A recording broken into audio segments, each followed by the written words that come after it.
संगवारी हुआ का आप मन एक बात में गौर करे हो, ये दुनिया में हमेशा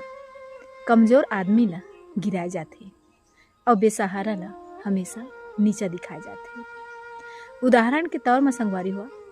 हमन बाजार जाथन, अगर हमला फल फ्रूट खरीदना रहते ना तो आमा लेना रही तो आमा ला दबा के देखथन, और जब कलिंदर लेना रहते यानी कि तरबूज तो ओला ठोक ठठा के देखथन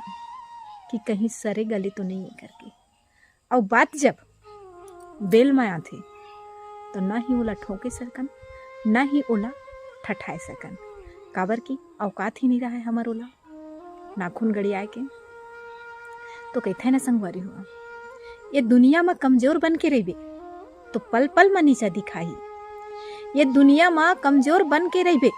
तो पल पल में नीचा दिखाही, मगर गरीब हंस और दबंग हंस ना तो हर महफिल में दुनिया ताली बजाही, दुनिया ताली बजाही।